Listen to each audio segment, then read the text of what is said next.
The World Trade Center, tower number 1, is on fire. The whole outside of the building was just a huge explosion.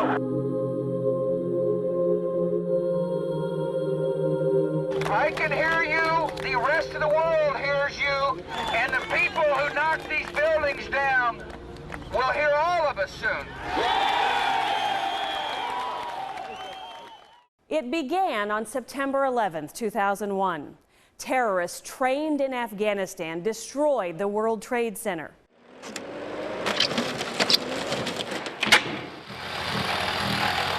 It will end this year with troops from Missouri destroying buildings in Afghanistan. On December 31st, the longest war in our nation's history will officially end. Thousands of Americans lost their lives in Afghanistan to protect us here at home. Thousands more have returned, scarred for life. It began with a goal of hunting down those who did this to us, Al-Qaeda, Osama bin Laden, and the terrorists who threatened us. But more than a decade later, a generation of fighting, the outcome is still in doubt. Are we safer? Is Afghanistan no longer a safe haven for terrorists? Will we have to return? We sent our Lindsay, Shively and Garrett Haake to Kandahar, Afghanistan to join up with the Missouri National Guard. The Guard's job to take apart much of what we have built for the past 13 years so it will not fall into the hands of those who would use it against us after we leave. For the next hour, the story of the men and women left to turn out the lights of our longest war.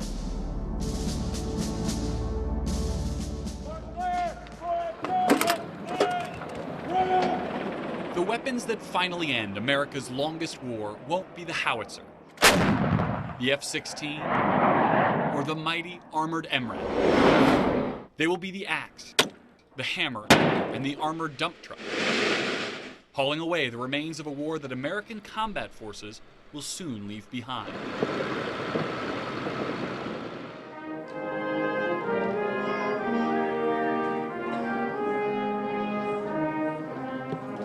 Tasked with that mission are the men and women of the 276th Engineering Company, Missouri National Guard. Their leader, Captain Todd Smith. Their orders: to remove infrastructure that has been allowed the U.S. forces to stay here. So once the U.S. forces start pulling out, we no longer need those facilities. The Army calls it retrograding, a term of art for a process that turns buildings, structures, and fortifications into something else useful, or into rubble. That way, nothing ends up in the enemy's hands. They watch the news and keep a wary eye on Iraq. Lieutenant Adam Winters. You see that ISIS is driving around in Humvees and all that stuff. I'm not going to speculate where they got them from, but I know that we're not leaving a lot that a potential enemy could use against us over here. On this Tuesday in September, the soldiers are retrograding another unit's former headquarters as fast as they can. The quicker we get it done, the quicker we go home. Soldiers tear down walls and rip up tin roofing in nearly 100-degree heat. It is hot, dusty, miserable work. Every building we tear down is a building closer. They and the other units that will follow them have a lot to do. From 100 feet up, Kandahar Airfield extends nearly all the way to the horizon, a mess of roads, tents, buildings, and other structures. Nearly all of it will someday have to come down. Specific plans for Kandahar's future are secret, but NATO's second-largest Afghan base is about to shrink dramatically. Earlier this year, it peaked at 23,000 personnel, a mix of coalition military forces and contractors who run everything from the air traffic control tower to the coffee shops and dining halls. Lieutenant Winters is responsible for 40 soldiers. This is his first deployment. It doesn't really feel like a war zone, but every day I get to see progress being made with the deconstruction. Little by little, we're taking this place apart, packing it up, and shipping it home. Do people at home have an accurate perception of what Afghanistan's like, of what life on the base is like, of what your guys live? You know, I don't even think that soldiers have an accurate perception of what it's like. I keep hearing from different soldiers that have been on other deployments that this deployment's nothing like any previous ones. Other men in his unit have more experience. Sergeant Keith Riggins is from Kansas City and served in Afghanistan before, searching for IEDs. Now, a different kind of deployment, for a different stage of war. It really hasn't been what I expected it to be, but it definitely has been hard as far as the physical aspect. Done a lot with our hands. A lot of hours put in taking down tents and buildings, and it doesn't sound that dramatic, but it's been a lot that we've done. It's a mission that has its own weaponry, its own heavy cavalry. This piece of equipment is called a Skytrack. And while the guys use it for a lot of different things, it is really good at knocking down buildings.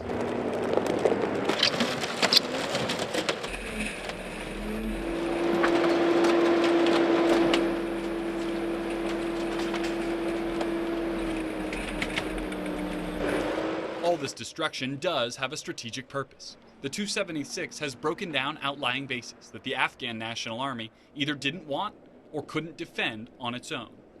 As smaller outposts and bases are taken down, much of their materiel ends up here at Kandahar, a broken concrete monument to 13 years of war. As those outlying bases close, keeping the enemy on the other side of this fence gets even more intense. Kandahar Airfield becomes one of the only remaining and an even bigger target. And charged with keeping the enemy out, the Misfits, the name of this artillery platoon. 3 times a day, they load into MRAPs and patrol the few entry points into Kandahar that for safety reasons we can't show you. We are in full protective gear right now. Why? Well, we're about 25 to 30 meters from the outside of the fob, so the enemy's right on the other side of that fence. These soldiers are also the quick reaction force, ready in minutes when danger is found, from explosives to the enemy. They handle the gate where the many civilians working here enter the base, including locals. Each person and their belongings go through intense screening. Just imagine a very beefed up airport security, no weapons, drugs, any sort of bomb-making material, and they have to have a reason to come on CAF. It's not just anyone can come on, it's a NATO military base. We have to balance that with the fact that it's also an international airport. Because this has been a war with an enemy that blends into every crowd. Everybody looks the same out there, every single person. Scary? Yeah, I mean you can wave at this guy walking past you one minute, and then the next minute you turn around and he's setting up an IED for you to run over. So you never know who the enemy is. And when it's time to bring out the big guns, on Kandahar Airfield, that is the howitzer. This time, troops ready this cannon in almost complete darkness. This is practice. No, we're actually supporting a ground troop that's out in the battlefield right now. Helicopters fly low and fast right overhead, taking soldiers to meet the enemy. These soldiers will fire 4 98-pound shells, not to destroy, but to light up the night sky. On this night, the howitzer fires illumination rounds that will give these soldiers eyes to see who they're fighting. You can feel the blast. With the range of 19 miles and a blast radius of more than 150 feet, this howitzer's protection and force is invaluable. But one of the most visible parts of security here at Kandahar, these massive blimps that float high above the base, and the surveillance they provide is crucial.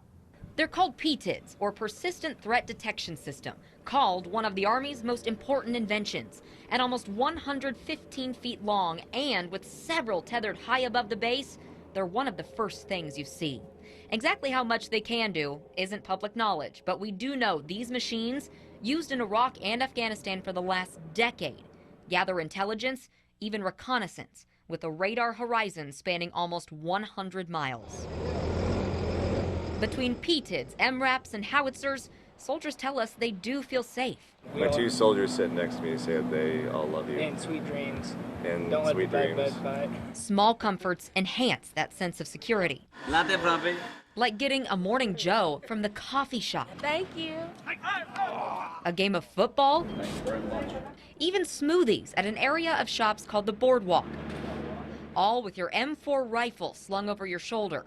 When almost everyone is armed, they battle feeling too safe. A lot of people can get almost complacent as far as they won't really realize sometimes that they're in Afghanistan. The boardwalk may be a way for these soldiers to feel closer to home in Kandahar, but these soldiers can never forget they're closer to terrorists too. Officials here say those terrorists still train mere miles from where we're standing right now.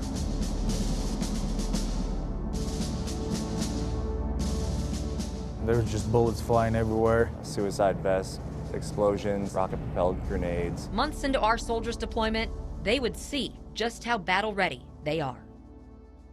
It was the tragic events of 9/11 that not only stunned people around the world, but also inspired men and women across our country to pick up the phone and enlist.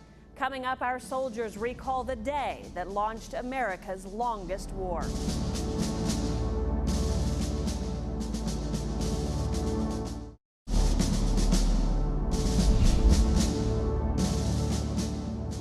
I feel sorry. My heart goes out to all the families. I know how it feels to a certain point, and it's not something that we want to go through again. Our troops fighting in America's longest war. When the 9/11 attacks happened, some were already enlisted in the military, many re-enlisted. But as Lindsay Shively shows us, at the time of the tragedy, some were just kids. Another one just hit the building. Wow. Wow, another one hit it hard. I watched the second plane hit, and that's when the surrealness of that moment finally hit me. I was in high school. 9/11 actually happened when I was in boot camp. I was a senior in high school. I try not to really think about it or look at all the pictures and all the videos. No one really seen war until that day. That day, seared in America's memory 13 years ago, launched America's longest war. 3, 2, go! And launched the journey that led these soldiers here. A day so much more than just an anniversary when you're in the country where so much blood has been shed fighting back. Honestly, that day didn't really sink in for me. You know, that was just a sad day in our country's history for me. That's how I viewed it for a long time.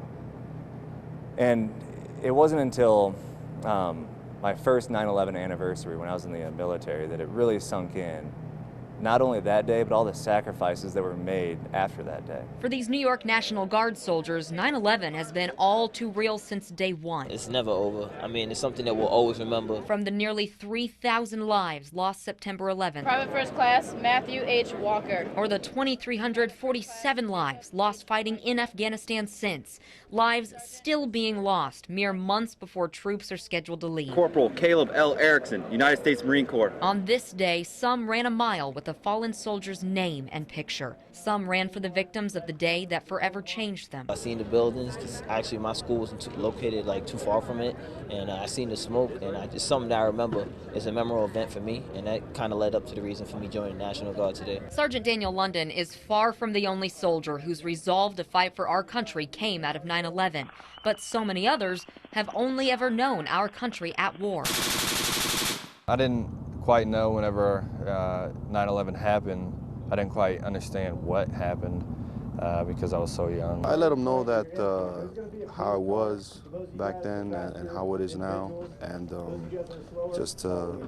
always tell them they'll forget. And what happened, 13 years ago is still, I know they were young kids, but they need to never forget.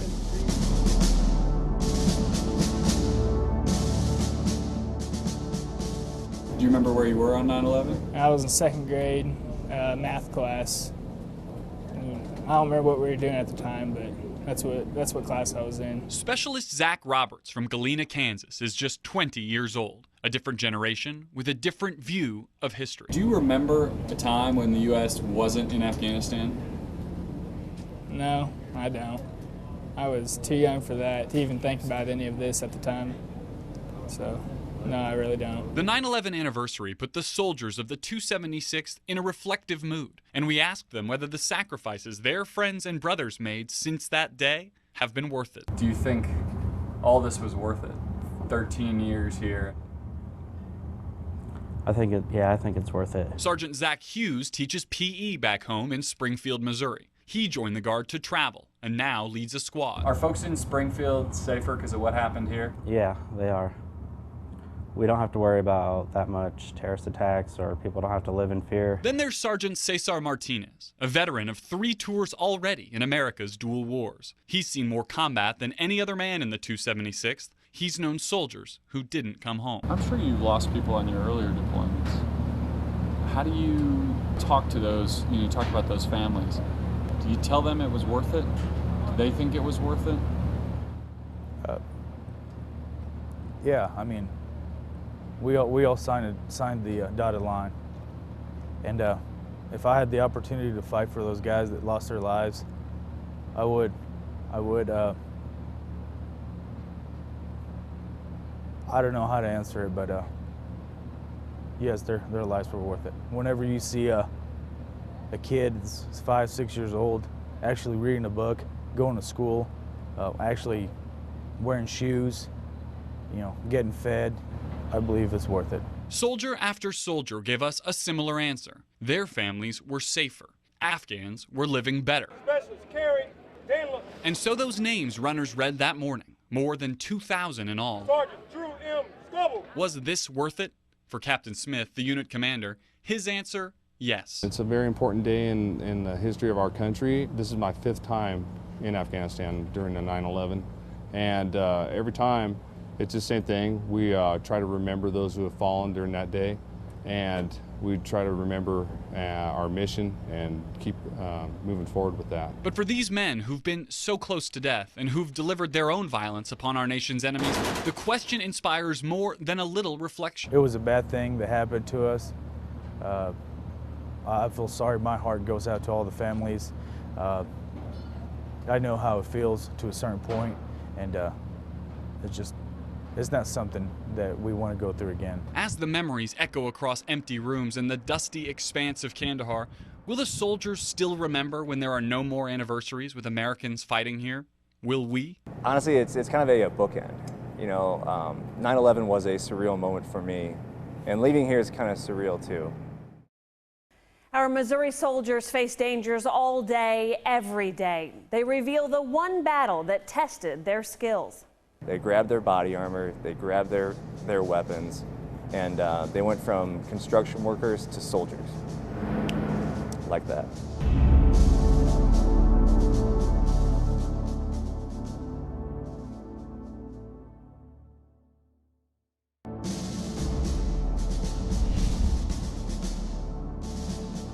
It took a big hit on me because, I knew that if my Husky had been scanning that wide, that truck wouldn't have hit that IED, and those guys would have been still alive today.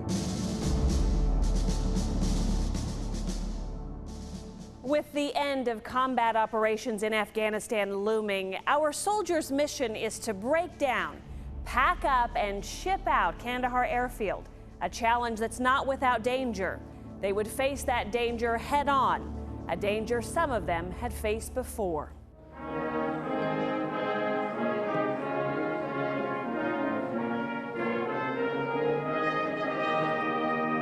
In February, at a high school gym a few hours south of Kansas City, you will be making America and the world safer. The 276th said goodbye to Missouri. Godspeed on the mission you have trained so hard for, and God bless the United States and the state of Missouri. Some have already lived lifetimes in other war zones. Some just graduated high school. The deployment to Afghanistan will be his first tour of duty with the National Guard. Sergeant Brandon Lewis has been there before. Kind of teach these guys, get them mentally prepared and physically prepared for what's coming once we get over there. It's real. It is very real. Still, the danger doesn't deter many from going back. Duty isn't the only reason soldiers like Sergeant Keith Riggins return. The camaraderie. I miss the camaraderie over there. And the stars. The stars? The stars. What about them? The stars are just beautiful. You can see every single star in the sky. This mission will be very different. It won't take these veterans back to daily danger. My first tour, I was a 12 Bravo, which is combat engineer, and I looked for IEDs. That's where the stress was, and the sleepless nights, and worrying about the next day's mission. But their new job is still crucial. I think it's great that we're tearing it down instead of building it. Every building they tear down brings the end of the war even closer. Over the last 8 months, they've taken smaller bases down to dirt. I don't know what we're going to do about this plywood. Now they're taking apart pieces of Kandahar Airfield, a base the size of a small city. They've had plenty of work to do to help end this war. The soldiers all have stories that will stay with them. Sergeant Riggins spent his last deployment as a Husky operator in Afghanistan, a dangerous job that meant being first in line to look for roadside bombs to keep the convoys behind him safe. You have a lot of people's lives on your hands, and it's a lot of stress. You know, you could have up to 100 vehicles plus behind you, and you know, you got to worry about their safety as well as yours. He found a lot of IEDs, and some found him. One 80-pound bomb sent his Husky flying and knocked him out cold. I started feeling a warm feeling, which I thought was sweat, dripping down my face. And I kept wiping it, and I wasn't thinking anything of it. I didn't think I got cut open because I didn't know exactly what happened. And took my glove off and wiped my face and noticed that there was blood. And I looked down, and there was blood dripping down my face. But it's the bomb his Husky didn't find that haunts him. Helmand Province, 2011. It was very stressful. This mission that we went on, I was lead vehicle, and on the way out, you know, it was great. I was finding IEDs. I found 3 on this mission, and you know, everything was just going great. And we had more than 100 vehicles behind us, at least. Suddenly, the equipment he used to scan for explosives broke down. He can't fix it, and the convoy has to move on. The 2 Huskies that were making 2 safe lanes for travel are now down to 1. Any tires that move 1 inch outside of the Husky's safe zone could set off a bomb. 1 vehicle did. There's 2 guys in there, and they both died.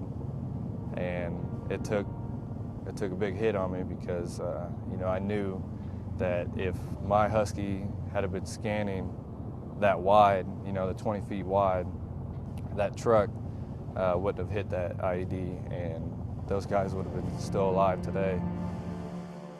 The emotional scars of war leave a growing toll on our country. The Department of Veterans Affairs reports every day 22 veterans commit suicide. The real number is likely higher. Sergeant Riggins admits he considered taking his own life. It was close. Yeah, I mean,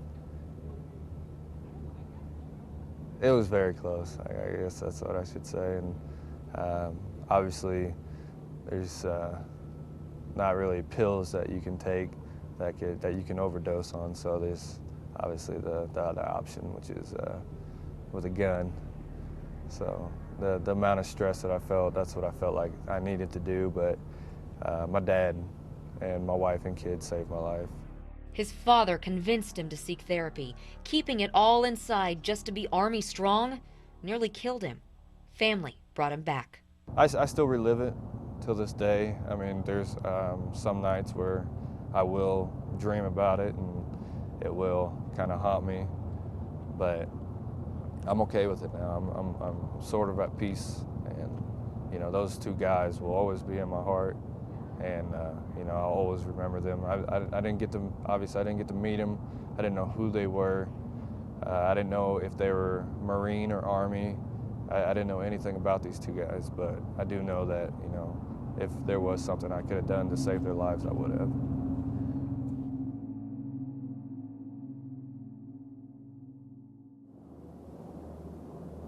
So what you're gonna do is you're gonna push them out. You're gonna start getting hit from the front. Pull them in, nice and tight. You're gonna rotate that way. You're gonna start coming in with a choke. Hop up.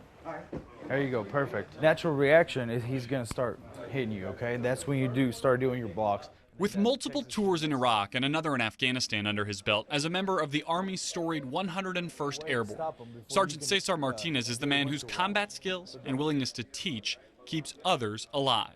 Simply put, he's done this before. You were jumping out of planes kicking ass.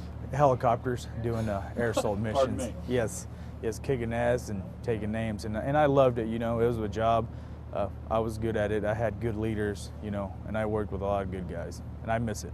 While in Kandahar, we watched Martinez teach a combatives class, how to kill and stay alive. As he instructs his part-time soldiers, he's looking for something in their eyes. The warrior look, the killer look.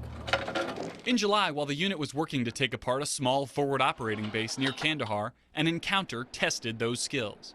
For the soldiers involved, it was the defining moment of their tour. Our NARA's Haake at Fob Walton. Fob Walton was a large logistical hub near Kandahar City. July 9th. It was about 10 o'clock. It started like any other day. Then out of nowhere, we heard a giant boom and the ground shook. We came under attack. On our southwest wall. We got hit by a BVID and a couple suicide vests. Explosions, small arms fire, rocket-propelled grenades. You don't really think, you just act. We ran all the way to our tents, geared up. They grabbed their body armor, they grabbed their weapons. About 4 hours. We were out there for 4 hours. There was just bullets flying everywhere. A lot of RPGs and a lot of fire going on. Thanks to all the training and all of us working together, we reacted properly. They went from construction workers to soldiers, like that. I bet you felt completely in your element during that moment. Yes, I did. Well, the shakes came back. The shakes came back and the adrenaline came back, and I was just glad when it was over. The Taliban attackers all either dead or captured. No Americans got hurt. There was no Americans that got hurt that day. A defining battle that tested the 276th, and they passed. They reacted like they were trained to do. We reacted perfect. Many of the soldiers we spoke to credited Sergeant Martinez. To make sure everybody gets home alive. Bottom line is, my ultimate goal for those deployments, obviously, get off that plane with 100% accountability.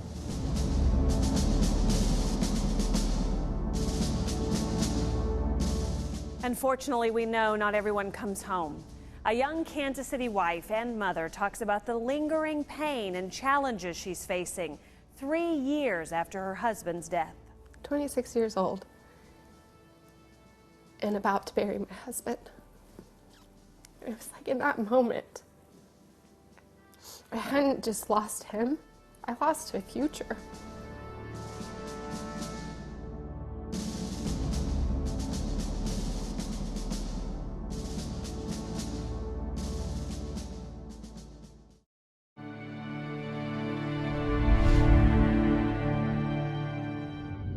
The night he walked away from me the last time, I remember looking at him and just feeling so lucky. In June of 2011, just days before he was to celebrate his first Father's Day, Army Staff Sergeant Jeremy Katzenberger's unit came under attack in Afghanistan. Lindsay Shively talked with his widow, Colleen. Tuesday morning, you are looking at live pictures of the World Trade Center. I remember thinking to myself, this is going to be my generation's war. This is going to be my generation's war. And then, lo and behold, where life took me, it absolutely was my generation's war. Growing up in Kansas City, Colleen Katzenberger couldn't imagine just how much that day would shape her life and the life of Jeremy, the then 16-year-old she met lifeguarding that summer. Their first date didn't come until their freshman year of college. And that sealed the deal. Literally, we had that first date that Friday, and we were an item ever since then. Jeremy enlisted soon after. Probably the hardest conversation I ever had to have with him was about 6 weeks out for him leaving for basic training. And I said, I don't think I can get engaged. I don't think I'm old enough. I don't think I can do this. I'm committed to you, but I'm just too young. And then he left and we wrote letters, good old-fashioned letters back and forth. And I wrote one every day and he wrote as often as he could. Somehow we got even stronger. So I went down and he totally popped the question after his graduation. And then 16 days later, we were married. What?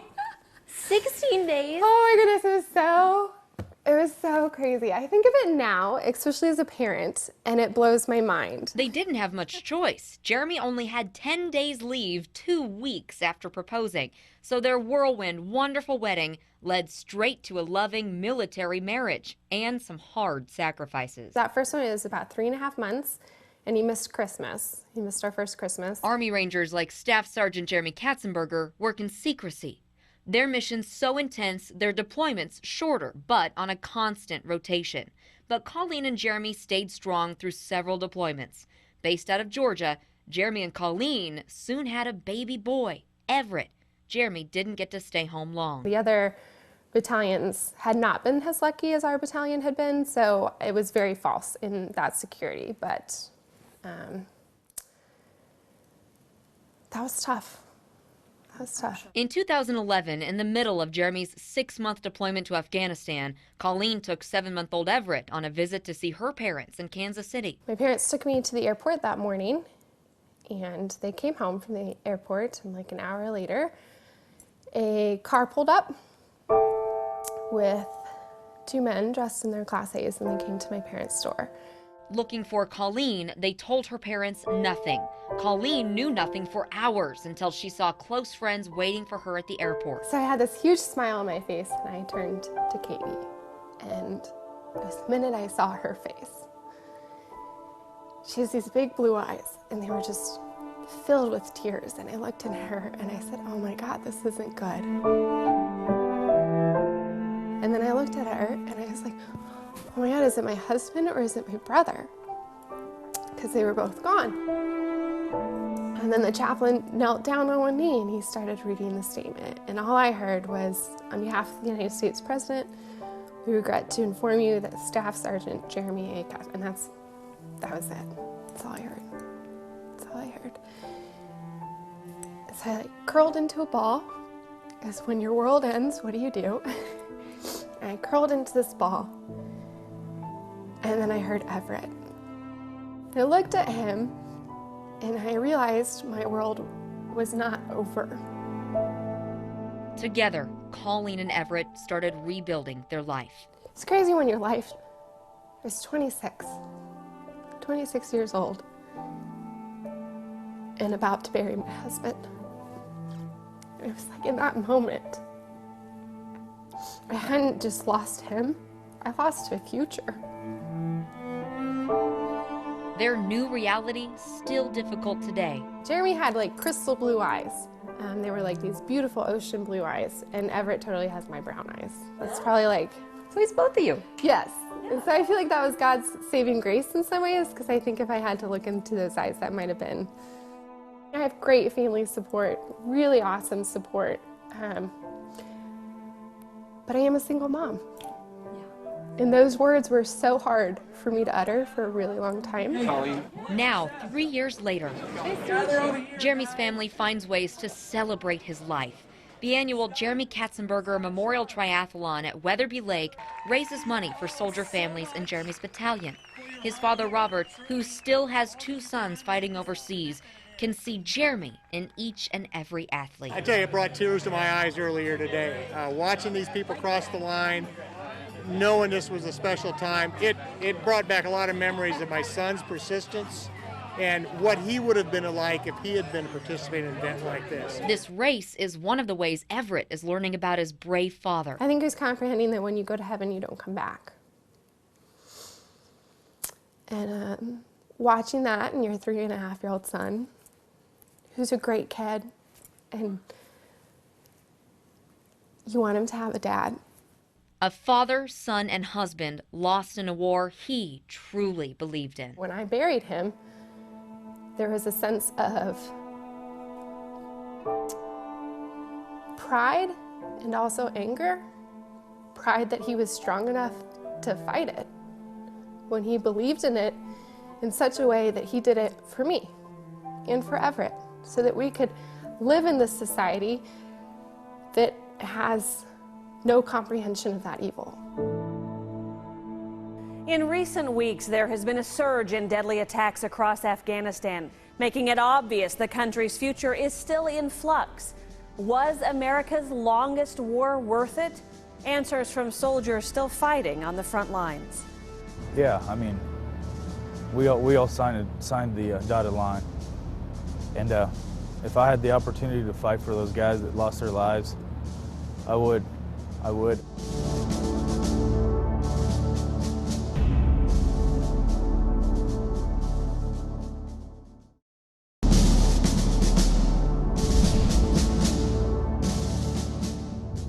feel like 5-10 years from now, you know, or shorter, that they'll be wanting us to come back. As the drawdown of coalition forces continues, what's next for the people who live in Afghanistan? Lindsay Shively looks at the challenges still to come. U.S. combat operations in Afghanistan may be winding down, but the fight for the country's future is far from over. Across the country, the Taliban continue to target Afghan security forces and government officials using roadside bombs and suicide attacks. They struck this convoy in Kabul in September, the day we left the country. But as the drawdown of coalition forces continues, among those most at risk are Afghans who've staked their lives and livelihoods on us. The local store owners here assume a huge risk. Sayed Ahmed has been selling bicycles and cigarettes here for years, but he's never told his neighbors, and he won't show his face on camera. Why? He's afraid he'll face extortion, his children could be kidnapped, or he could be killed. That's why we don't use the phone here. We turn off when we come to the base. We turn off the phone. Once an interpreter for the Army, Sayed was a welder before the war. That's what he hopes to be again if he and his family get their U.S. visas. The backup plan? Open a store in Kandahar City, a much harder way to make a living. Here, business is different. For example, like we make here $100 per day. Back in Kandahar City, we're going to make it $20. Every day I'm coming here. Amadullah Ahmadi doesn't have a contract on base. He feeds his family of 15 with his small stand at the gate. This is where you make money for your family? Yeah, I make for my family here money. Just only this. Only this place? Yeah, for my family, I'm the worker. No more work. But there is work to do for Afghans who will be asked to shoulder more of the burden of defending their own country going forward. NATO combat operations will end in December, and a force of 10,000 soldiers will remain in all of Afghanistan, fewer than the number that guard at Kandahar Airfield right now. Fortunately, what we've seen in Afghanistan is a genuinely inclusive government emerge in just the last few months. We asked White House Press Secretary Josh Earnest what we've accomplished over 13 years of war. Was this war worth it? Al-Qaeda and extremist affiliates can no longer use Afghanistan as a safe haven from which to plot and plan and execute significant terror plots against the United States of America. We also asked several soldiers if the Afghans were ready to step up. Are they ready to take over keeping this country secure? I believe with a little more help, they'll be ready. Just a little bit more help. Can this country hang on without this big, robust American presence here? In my opinion, no. Absolutely not. You know, I really don't know. It's kind of like watching a child walk for the first time. You just got to let them go and see how they do. I mean, we're done, but is it over? I know that Kandahar is going to be here a lot longer than I am. In fact, the soldiers of the 276th expect to be home in Missouri by Thanksgiving. Their piece of this 13-year war is ending. Whenever I get home, I'm definitely gonna spend time with my wife and kids and get to know them a little bit better again. I was only back for about a year and a half before I came back over here, so I got a new baby. I'm gonna put on like 5 layers of clothes. We've been living in like 120-degree temperatures for the past year. It's gonna be maybe 30 when we get back. So 5 layers of clothes and hug my mom and hug my girlfriend. Shake my dad's hand. Some of the soldiers' long-term plans for their future are wildly different from their military lives. Take the warrior, Sergeant Martinez. Do you know what you plan to study, kind of what the transition will be? Yes, I want to be a vet. That's fantastic. Work with horses. Yes, work with horses, animals. That's kind of my thing. You know, I like being outside. I like working with animals. So I figured, why not do it and make a business out of it if possible. For the majority, the future after this deployment is unsettled. Specialist Roberts lost his job while he was here and will stay in the Army if he can. Have you thought about what you'll do after this deployment when you go home? I want to go active duty, but I mean, I can see that they're downsizing right now. So I might wait for a little bit for that, but if not, I'll just get a job back home for the time being. Do you worry about these guys? Of course I worry about my soldiers. I just want to see them succeed. And at the same time, I know that I can't get them out of bed every morning. I know that I can't be there to make sure that, they're going to do what's right every day. Life here is not without temptation.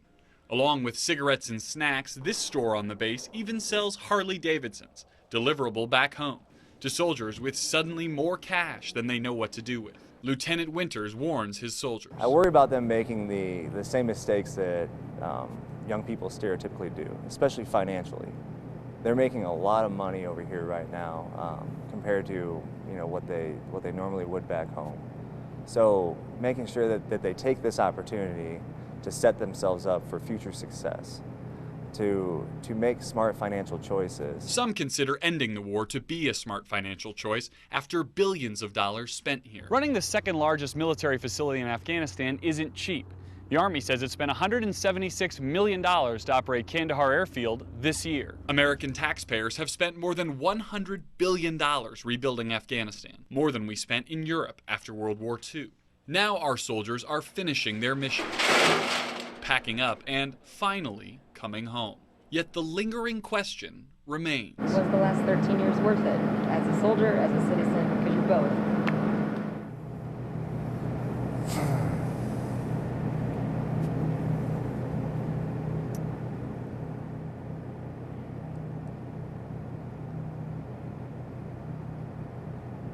I don't know. That's such a hard one to answer. So 13 years in Afghanistan, was that worth it? That was the question. I don't know. On one hand, I want to say yes, we're going to leave this better off than it was. And any time that we could step in and leave someplace better than what we got it, then of course we're going to be better off. But at the same time, what was the cost? What did it cost to actually be here for 13 years?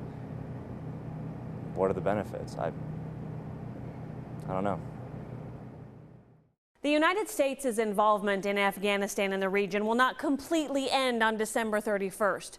Some U.S. troops will stay past the December deadline with two specific missions: train the Afghan soldiers to protect their country and get rid of any remnants of al-Qaeda.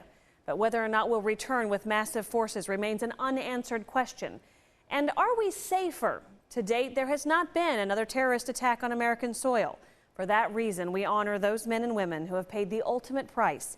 In Kansas and Missouri, many of our armed forces died protecting our freedom. We leave you with their names in hopes we will never forget.